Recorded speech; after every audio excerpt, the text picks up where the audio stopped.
Hello বন্ধুরা, কেমন আছো সবাই? আশা করি তোমরা অনেক অনেক ভালো আছো। আর তোমাদের আশীর্বাদে আমিও অনেক ভালো আছি। প্রিয় বন্ধুরা, আমার নাম নূপুর। আমি আজকে আমার জীবনে ঘটে যাওয়া একটি বাস্তব ঘটনা তোমাদের সাথে শেয়ার করতে যাচ্ছি। আশা করি গল্পটি শুনলে তোমাদের মেশিন দাঁড়িয়ে যাবে এবং তোমরা মাখন ফেলতে বাধ্য হবে। তাই হাতের কাজ করার সমস্ত জিনিসপত্র কাছে নিয়ে গল্পটা শোনার জন্য রেডি হয়ে যাও। তো আর কথা না বাড়িয়ে চলো আমরা মূল গল্পে চলে যাই। মিথিলা তার দুলাভাইয়ের সাথে রাতে পাপ কাজের মুহূর্ত পার করছে। মিথিলা প্রায় অর্ধ শর্ট প্যান্ট পরা। তাদের প্রেমলীলা দেখে আমি থমকে যাই। এটা দেখার জন্য প্রস্তুত ছিলাম না।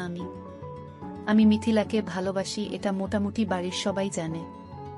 এই কারণে কত যে মায়ের খেয়েছি তার কোনো হিসাব নাই। আমাকে বরাবর বলে দিয়েছে মিথিলাকে নিজের বোনের মতো দেখার জন্য। আমি মিথিলাকে এমন অবস্থায় দেখে নিজের চোখকে বিশ্বাস করাতে পারছিলাম না। ছিহ ছিহ মিথিলা, এইসব কি দেখছি? আর দুলাভাই, আপনি কি করে পারলেন এটা করতে? আমার আওয়াজ শুনে যেন ওদের মাথায় আকাশ ভেঙে পড়ছে। আসিফ, প্লিজ কাউকে বইল না, প্লিজ। কাউকে বললে আমাদের মান সম্মান থাকবে না দুলাভাই। উনি সুমি আপুর স্বামী, দেখতে স্মার্ট আর অনেক বড় চাকরি করে। সুমি আপু হলো মিথিলার বড় বোন। আপু সকালে তার বাচ্চাকে ডাক্তার দেখাতে গেছে, সাথে চাচিও গেছে। চাচা নাই, মারা গেছে 3 বছর হয়। আব্বুই দুই পরিবারের প্রধান। আব্বু ও চাচা মিলে একই রকমের 2টা দুতলা বাড়ি করে। সুমি আপুর বিয়ে হয়েছে 2 বছর, একটা 6 মাসের মেয়ে বাচ্চাও আছে। আপুকে আব্বুই বিয়ে দেয়। বিয়েটা পারিবারিকভাবেই হয়। দুলাভাই আমার হীরের টুকরা, বাড়ির সবাই জানে। কিন্তু তার চরিত্র যে এত খারাপ আমি নিজেও ভাবতে পারছি না। আর মিথিলা এটা কিভাবে করলো? মিথিলার মতো ভদ্র মেয়ে তো 3 গ্রাম খুঁজেও পাওয়া যাবে না। মিথিলার সৌন্দর্য পরিবারের লোকজন ছাড়া বাহিরের কেউ দেখে নাই। হাত মোজা, পা মোজা, বোরকা পরে পর্দার সাথেই সব সময় চলাচল করে। কিন্তু আজ সেই মিথিলার একই হাল দেখছি। চুপ করেন আপনি, লজ্জা করে না আবার কথা বলেন। আর মিথিলা, তুই না পর্দা করিস, কোনো পরপুরুষের সামনে যাস না। এই তোর পর্দার আড়ালে আসল চেহারা। আমার কথা শুনে মিথিলা কিছু বলছে না, নিজেকে ঢেকে কেঁদে যাচ্ছে। তোর জন্য তো পুরো পর্দানসীন নারীদের সম্মান নষ্ট হলো। কি দরকার ছিল পর্দা করার? খারাপ পল্লীতে গেলেই তো পারতি। এই মিথিলাকে যখন আমি বলতাম, মিথিলা আমি তোকে ভালোবাসি, তোর জন্য সব করতে পারবো, তখন মিথিলা আমার চরিত্র নিয়ে কথা বলতো আর আব্বুকে বলে আমাকে মায়ের খাওয়াতো। আসিফ, কাউকে বলিস না প্লিজ। মিথিলা কান্না করতে করতে। মিথিলা, আমি যখন তোকে ভালোবাসি বলতাম, তুই আমার চরিত্র নিয়ে কথা বলতি, আব্বুর কাছে মায়ের খাওয়াইতি। আজ তোর আসল রূপটা দেখুক সবাই। আর দুলাভাই, আপনাকে আর কি বলবো? আমি রুম থেকে বের হয়ে যাচ্ছিলাম। ওদেরকে যতই বলি রূপ দেখিয়ে দিব, কিন্তু সুমি আপুর সংসারটার কি হবে? আর একটা 6 মাসের মেয়েও আছে তাদের। আর মিথিলা তো আমার চাচাতো বোনই, যাকে আমি ভালোবাসি। তার সম্মান কি করে নষ্ট করি? দুলাভাই, আপনি এখনো এখানে বসে আছেন? দুলাভাই মাথা নিচু করে বসেছিল। আমার কথা শুনে দুলাভাই রুম থেকে বের হয়ে যায়। মিথিলা, অন্তত তোর কাছে এটা আশা করি নাই। কাজটা কিন্তু বেশি ভালো করিস নাই, বলে যখন রুম থেকে বের হতে যাব দরজা আটকানো। মিথিলা চিল্লাতে শুরু করে দিচ্ছে, আসিফ আমাকে ছেড়ে দে প্লিজ। আমার এত বড় সর্বনাশ করিস না প্লিজ। আমি তোকে ভাইয়ের মতোই ভাবি। আসিফ না প্লিজ। মিথিলার কাণ্ডে আমি বাকরুদ্ধ। সেই সুযোগে মিথিলা ভিতর থেকে দরজা আটকিয়ে নিয়েছে। আমি কথা বলতে পারছিলাম না, গলা দিয়ে আওয়াজ বের হচ্ছে না। মনে হচ্ছে হাত পা সব বেঁধে রেখেছে কেউ। আসিফ, তুই আমার এত বড় সর্বনাশ করিস না প্লিজ, আমি তোর পায়ে পড়ছি। মিথিলা তার কাপড় চোপড় ছিঁড়তে লাগলো, প্রায় অনেক অংশ ছেড়ে ফেলছে। অনেক কষ্টে মুখ থেকে বের করলাম, মিথিলা কি হচ্ছে এইসব? কেউ বাঁচাও আসিফ প্লিজ। মিথিলা অনেক জোরে চিল্লাচ্ছে। আমি যেখানে ছিলাম সেখানেই দাঁড়িয়ে আছি। মিথিলার এমন কাণ্ডে শরীরের শক্তি হারাই ফেলছি। বাহির থেকে দরজা ধাক্কাতে লাগলো দুলাভাই, আর দরজা খোলার জন্য চিল্লাতে লাগলো। দুলাভাইয়ের চিল্লানি শুনে আব্বু, আম্মু, ভাইয়া, ভাবি সবাই মনে হয় চলে এসেছে। জোরে দরজা ধাক্কাতে ধাক্কাতে দরজা ভেঙে ফেলে সবাই। দরজা খুলতেই মিথিলা আব্বুর পিছনে গিয়ে লুকায়। মিথিলার কাপড় চোপড় ছেঁড়া দেখে আন্দাজ করে ফেলেছে মিথিলার সাথে খারাপ কিছু হতে যাচ্ছিল। মিথিলা নেকা কান্না করছে, মিথিলাকে ভাবি আগলে নেয়। আর সবাই আমার দিকে অগ্নিচক্ষু দেখাতে লাগলো। আব্বু আমার সামনে এসেই ঠাস ঠাস কয়েকটা চর বসিয়ে দেয়। ভাইয়া এসেও অনেকটা চর মেরেছে। আমি কিছু বলতে যাব সেই সুযোগ নাই। সবকিছু এত দ্রুত হচ্ছিল। মিথিলা, আসিফ তো তোমাকে কলেজে যেতে ডাকতে আসছিল, তোমাকে এত খারাপ অবস্থায় দেখা যাচ্ছে কেন? আসিফ কি তোমার সাথে কিছু করেছে? ভাবি হয়তো বিশ্বাস করতে পারছে না আমার মতো ছেলে এমন একটা কাজ করবে। ভাবি, আমি শুয়েছিলাম। আসিফ এসে আমাকে একা পেয়ে আগের মতো ভালোবাসার প্রস্তাব দেয়। আমি বড় আব্বুকে জানাবো বলাতে আসিফ আমাকে বলে আমি নাকি অনেক মায়ের খাওয়াইছি, তাই আজ আমার সব কেড়ে নিবে। তারপর আসিফ আমার সর্বনাশ করতে থাকে। আপনারা না আসলে আজ আসিফ আমার কি যে করত। মিথিলা ভাবিকে জড়িয়ে ধরে নেকা কান্না কাঁদাছে। মিথিলার কথা অবিশ্বাস করার কোনো কারণই নাই। আগেই বলেছি 3 গ্রাম খুঁজেও এমন মেয়ে পাওয়া যাবে না। আব্বু মিথিলার কথা শুনে যেন আরো রেগে গেলেন। তুই আমার ছেলে, ভাবতেই লজ্জা লাগছে। যে নিজের চাচাতো বোনের সাথে এমন করতে পারে সে অন্য মেয়েদের কি না করবে? তোর এই বাড়িতে কোনো জায়গা নেই, বের হয়ে যা এই বাড়ি থেকে। আব্বুর কথা শুনে চোখ বেয়ে পানি পড়ছে। আব্বু, আমি কিছুই করি নাই। মাথা নিচু করে কান্না করতে করতে বললাম। তুই আমাকে আব্বু বলবি না। আজ থেকে আমার একটা ছেলে, তুই মরে গেছিস। আব্বুর মুখে এই কথা শোনার থেকে মরে যেতে পারলেও অনেক সুখের হতো। আম্মু, আমি কিছু করি নাই। মিথিলা কথা আটকিয়ে দিয়ে, তুই আমাকে আম্মু বলবি না। জানি না কোনো পাপে তোকে পেটে ধরেছিলাম। আম্মু কেঁদে কেঁদে। আম্মুর মুখে কথা শুনে মনে হচ্ছে কলিজা ছিঁড়ে যাচ্ছে। আর কাকে বলবো যেখানে আমার গর্ভধারিণী মা বিশ্বাস করে না, আমাকে কিছু বলতেও দেয় নাই। আমি দুলা ভাইয়ের দিকে তাকালাম, মুখে পৈচাচিক হাসি। আর মিথিলা এখনো নেকা কান্না করছে। সুমি আপুও চলে এসেছে, যার আদরে আমার বড় হওয়া। যেই আপুটা আমাকে আপন ভাইয়ের মতো ভালোবাসে, আমাকে এখনো মুখে খাবার তুলে খাইয়ে দেয়। সেই আপু সবকিছু শুনে কান্নায় বুক ভাসাচ্ছে। আজ আমি আপুর চোখেও খারাপ হয়ে গেলাম। মিথিলার রুম থেকে বের হয়ে আমার রুমে গিয়ে কাপড় চোপড় গোছাচ্ছি, কারণ এই বাড়িতে আমার জায়গা নেই। আর আমি কোনো মুখে থাকবো এখানে যেখানে সবাই আমাকে এখন খারাপ বলে জানে। কাপড় গোছানো শেষ, রুম থেকে বের হব এমন সময় ভাবি আমার রুমে আসলো। ভাবিকে দেখে আমি মাথা নিচু করে দাঁড়িয়েছিলাম, কারণ ভাবি আমার মায়ের মতো আদর করে। আমার টাকা পয়সার অভাব ভাবি পূরণ করে। ভাবি সুমি আপুর মতোই আমার একটা বড় আপু। এটা তুমি কি করলা আসিফ? আমরা তো মিথিলার সাথে তোমার বিয়ে দিতে রাজি ছিলাম, আব্বুকে না হয় আমরা বুঝিয়ে নিতাম, তার জন্য জোর করে? ভাবি আমাকে মাফ করে দিও, আমি পারি নাই সবার সামনে সত্যটা বলতে। কান্না করছিলাম। কি সত্য বলতে পারো নাই? ভাবি কথা দেন, কথাগুলো কাউকে বলবেন না। ভাবির কাছে কথা নিয়ে বলো বলবো না কাউকে। ভাবি, আমি মিথিলার সাথে এমন কিছুই করি নাই। কান্না সুরে। তাহলে মিথিলার কাপড় ছেঁড়া ছিল কেন? ভাবি, আমি মিথিলাকে ডাকতে গিয়ে দুলাভাই আর মিথিলাকে পাপ কাজে লিপ্ত থাকতে দেখি। আমি তাদের অপমান করি, ভয় দেখাই বাড়ির সবাইকে বলে দিব। কিন্তু পরে আপুর সংসার আর মিথিলার সম্মানের কথা ভেবে থমকে যাই।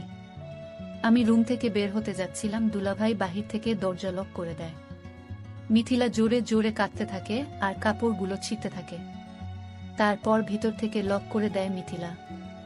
বাহির থেকে দুলাভাই দরজা ধাক্কাচ্ছে আর চিল্লানি শুনে তোমরা এসে আমাকে এই পরিস্থিতিতে দেখলা। আমি কাকে বলবো এই কথা? কে বিশ্বাস করবে বলো? কেঁদে কেঁদে রুম থেকে বের হতে যাচ্ছি। ভাবির চোখেও পানি।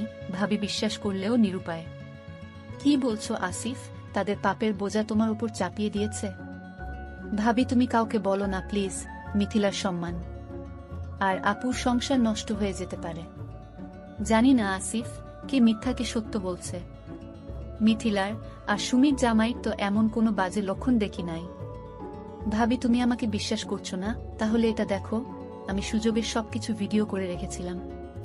ভেবেছিলাম কাউকে দেখাবো না, কিন্তু পরিবারের সবচেয়ে প্রিয় মানুষটার চোখে নিজেকে খারাপ বানাতে পারি নাই। আসিফ, এই ভিডিও এখনই আব্বুকে দেখাবো। ভাবি মোবাইল নিয়ে যেতে চায়। ভাবি প্লিজ, কথা দিয়েছ কাউকে বলবা না। সবার চোখে খারাপ হলেও তোমার চোখে যেন ভালো হয়ে থাকতে পারি, তাই তোমাকে সব বললাম। কথা শেষ করতেই ভাইয়া ভাবিকে বলছে, এই খারাপের সাথে কিসের এত কথা? ভাবির চোখ দিয়ে অনবরত পানি পড়ছে। ভাবি আমার হাতে অনেকগুলো টাকা দিয়ে বলে টাকার দরকার পড়লে যেন ভাবিকে জানাই।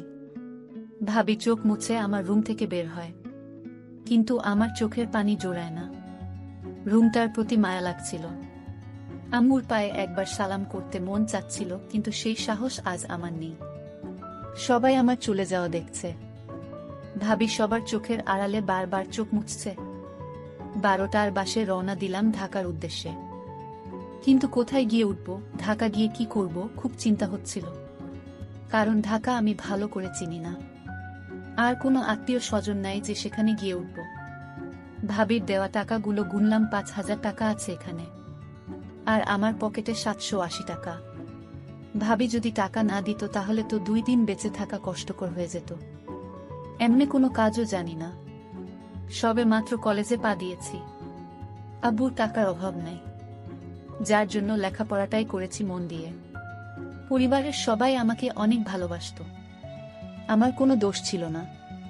শুধু একটাই দোষ, আমি মিথিলাকে পাগলের মতো ভালোবাসতাম। যখন থেকে বুঝতে শিখেছি তখন থেকেই মিথিলাকে ভালোবাসতাম আমি। একসাথে স্কুলে যাওয়া, খেলাধুলা করা, আমরা ছিলাম বেস্ট ফ্রেন্ডের মতোই। কিন্তু যখন মিথিলাকে স্কুলের এক বড় ভাই ফলো করতে শুরু করে, আর মিথিলা যদি সম্পর্কে জড়িয়ে যায়, সেই ভয়ে সুমি আপুর বিয়ের দিনই প্রপোজ করি মিথিলাকে। কিন্তু মিথিলার সাথে সাথে এই কথা আমার আব্বুকে এসে বলে দেয়। আব্বু আমাকে সেদিন অনেক মারে। তখন 9ম শ্রেণীতে উঠেছি মাত্র। আমার আর বিয়ে খাওয়া হলো না। আব্বুর হাতের মায়ের সেদিন প্রথম খেয়েছিলাম।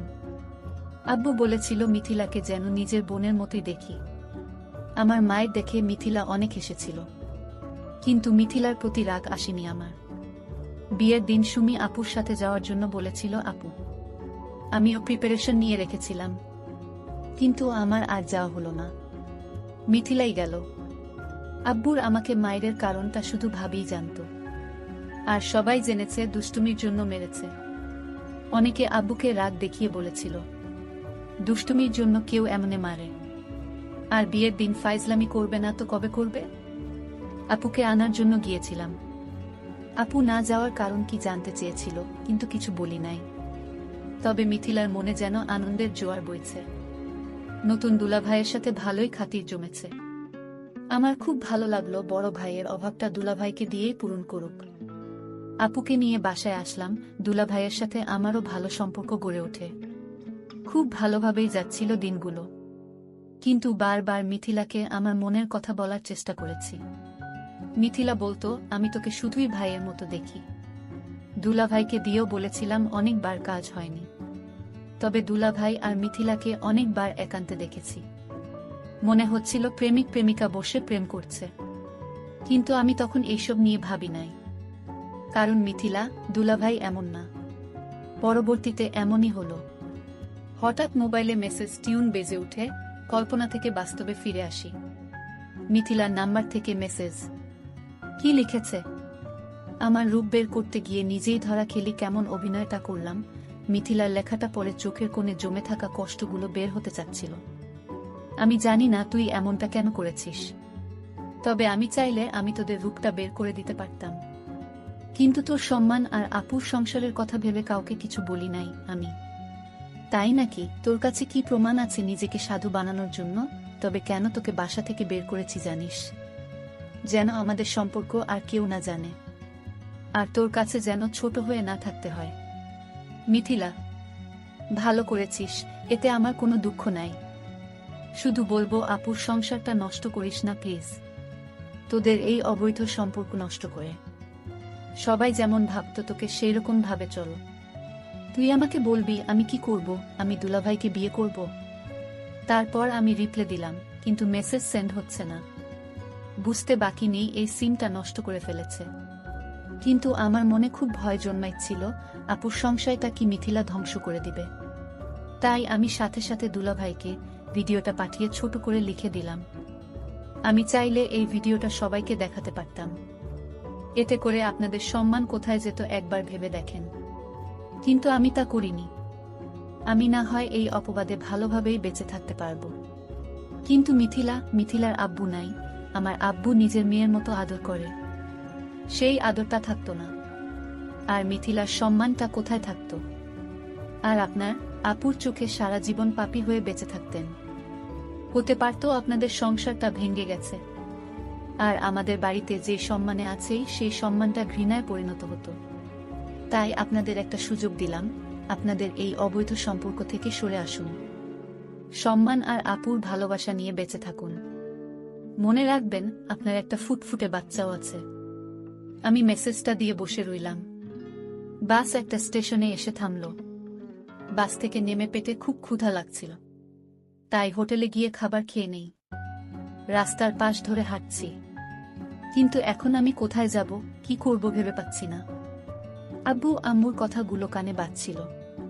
তুই আমার ছেলে না, তোকে কোনো পাপে পেটে ধরেছি। মা, তুমিও তোমার ছেলেকে চিনলে না।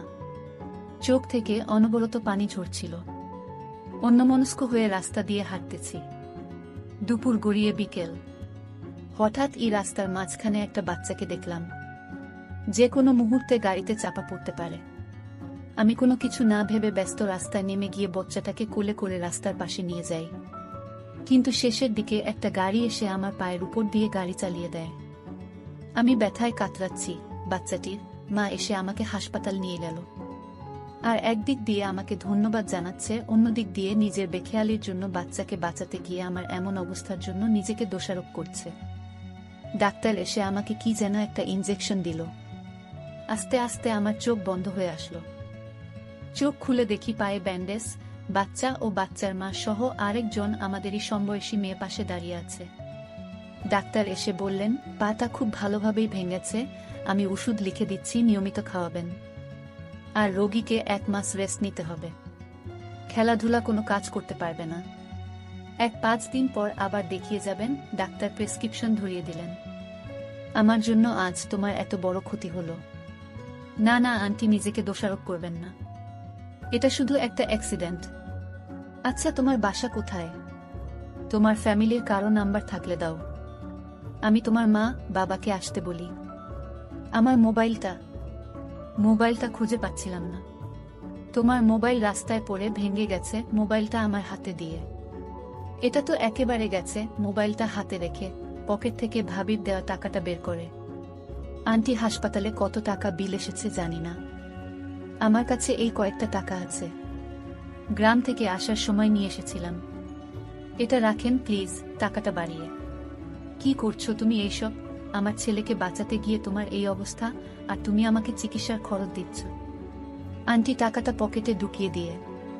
তোমার পরিবারে কেউ নেই, তাদের তো খবর দিতে হবে। আন্টি আছে, আব্বু আম্মু, ভাই ভাবি, চাচি, চাচাতো বোন, কিন্তু এখন আমি ওদের কেউ না। বলতেই চোখ দিয়ে পানি বেরিয়ে আসলো। তাহলে আপনি যাবেন কোথায়? মেয়েটি বলল। জানি না, আজ সকালেই বাসা থেকে বের করে দিয়েছে আমাকে, একটা মিথ্যা পাপের অপরাধে। আমি কান্না করছিলাম। আচ্ছা, তাহলে তুমি আমাদের বাসায় আসো, তোমার এখন রেস্টের দরকার। আন্টি বলল, না আন্টি, এটা কি করে হয়? উপকার করেছি বলে আপনাদের বাসায় গিয়ে উঠব, আপনাদের বাড়তি ঝামেলা হবে।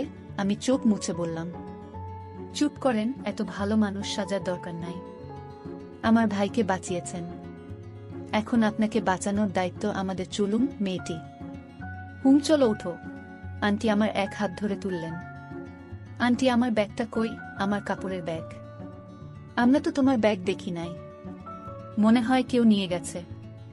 আন্টি এক হাতে আর মেয়েটি আমার আরেক হাতে ধরে হাঁটার জন্য বলল, কিন্তু আমি পা ফেলতে পারছি না, খুব কষ্ট হচ্ছে। প্রথম পা ফেলেই চিৎকার দিয়ে উঠলাম। আস্তে আস্তে পা ফেলো। কেমন হচ্ছে গল্পটা? কন্টিনিউ কি করব? আপনারা যা বলবেন